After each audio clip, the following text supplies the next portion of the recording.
Assalamualaikum warahmatullahi wabarakatuh. Selamat berjumpa kembali di Usia Nusantara. Jangan lupa subscribe, share, like, dan komen agar channel kami semakin berkembang dan mudah-mudahan bisa bermanfaat untuk kita semua. Mengenai cerita bahwa Ratu Pantai Selatan adalah seorang putri Prabu Siliwangi yang terbuang. Sampai saat ini, para ahli sejarah menyimpulkan bahwa cerita tersebut belum termasuk ke dalam sejarah, hanya sebatas cerita rakyat, dongeng, cerpen, dan lain-lain. Kenapa bisa demikian? Karena cerita tersebut tidak bisa dibuktikan keabsahannya.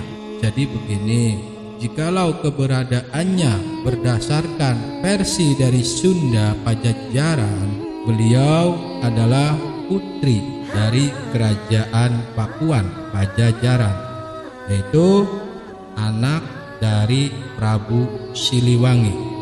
Tetapi ada juga yang mengatakan bahwa beliau merupakan keturunan Raja Airlangga dari Kahuripan hingga dengan Raja Kediri Jayabaya. Dan ada juga yang mengatakan Ratu Pantai Selatan tersebut merupakan putri mahkota Kerajaan Galuh. Tetapi bila memang beliau berasal dari Kerajaan Galuh, berarti keberadaannya itu sebelum Kerajaan Pajajaran atau Prabu Siliwangi menjadi seorang maharaja. Nah, dari banyaknya versi tersebut, yang paling banyak dipercayai yaitu dari versi Sunda Pajajaran. Kenapa demikian?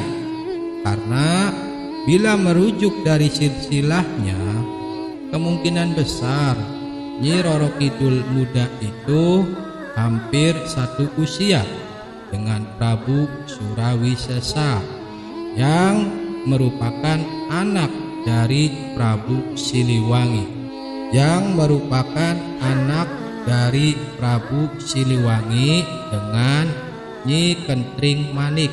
Sementara Nyi Roro Kidul sendiri tidak diketahui siapa ibunya bila diurutkan dengan deretan istri Prabu Siliwangi, karena seperti diketahui bersama, umur Prabu Siliwangi itu sekitar 120 tahun dan beliau hanya memimpin kerajaan Sunda Pajajaran lama kurang lebih 39 tahun.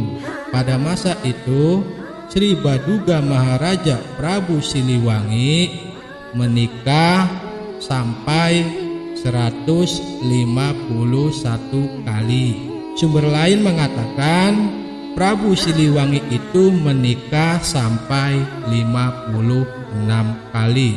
Namun dari jumlah yang sebanyak itu, yang dikenal publik hanya 3 istri saja, yakni Nyi Subang Larang, Nyi Kentring Manik, dan Nyi Ambet Kasih atau Rambut Kasih.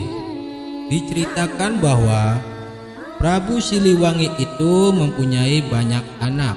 Salah satunya adalah Putri Kandita. Putri Kandita itu sangat cantik sekali. Jikalau dia berjalan di istana, tatapan para lelaki matanya susah untuk berkedip. Putri Kandita mewarisi sifat ayahnya yang sangat cerdas dan bijaksana. Jadi beliau sangat disayangi oleh Sang Maharaja Prabu Siliwangi.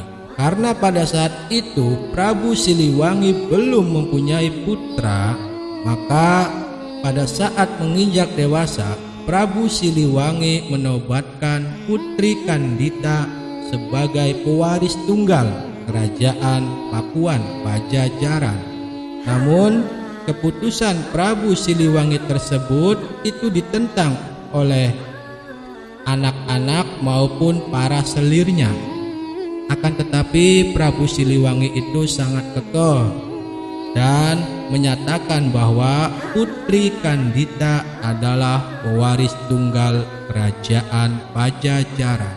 Karena saking marah dan cemburu dengan keputusan tersebut, sehingga para selir dan anak-anak dari Prabu Siliwangi itu berkumpul untuk melakukan konspirasi dengan maksud untuk membuat Putri Kandita celaka.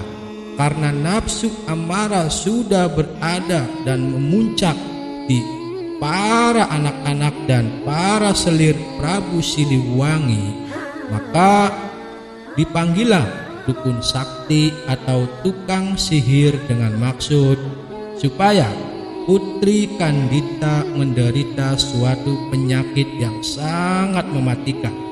Setelah mendapat kiriman penyakit dari dukun sakti tersebut, maka Putri Kandita pun tiba-tiba diserang oleh penyakit aneh.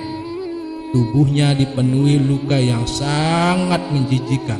Sumber lain mengatakan dukun itu menyerang Putri Kandita. Melihat keadaan putrinya tersebut, Prabu Siliwangi pun merasa sedih dan berusaha untuk mengobati dengan berbagai cara, yaitu melalui dengan tabib-tabib yang sangat terkenal sampai ke pelosok penjuru negeri. Namun apa daya, penyakit Putri Kandita belum juga dapat disembuhkan. Singkat cerita, keadaan istana saat itu sangat tidak nyaman dikarenakan penyakit yang diderita oleh Putri Kandita. Maka para selir dan anak-anak Prabu Siliwangi menemui sang raja dengan maksud supaya Putri Kandita diusir dari istana. Namun apa yang terjadi saat mereka sedang berkumpul, ternyata perbincangan mereka itu didengar oleh Putri Kandita.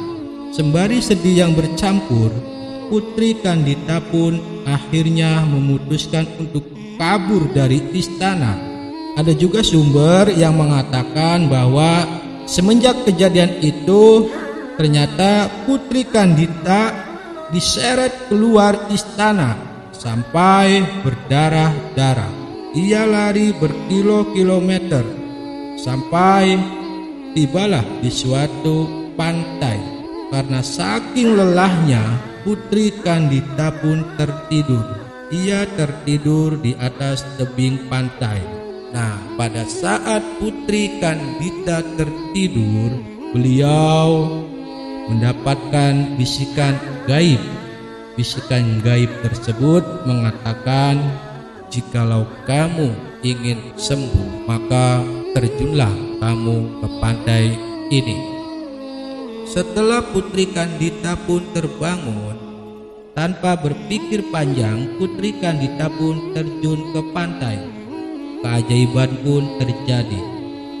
Pada saat telah terjun, Putri Kandita sangat kaget karena penyakit yang dialami selama ini sudah sembuh total seperti sedia kala.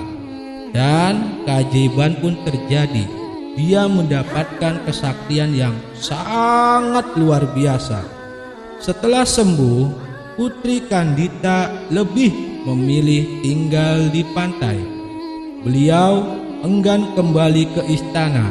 Dia lebih nyaman berada di pantai, sehingga ia sekarang lebih dikenal dengan Nyi Ratu Pantai Selatan atau Ratu Laut Kidul. Demikian cerita singkat mengenai apakah benar Nyi Roro Kidul itu adalah putrinya Prabu Siliwangi yang terbuang. Sekali lagi, ini hanyalah sebatas cerita. Kurang lebihnya, tim Osia Nusantara memohon maaf yang sebesar-besarnya. Billahi taufik wal hidayah. Wassalamualaikum warahmatullahi wabarakatuh.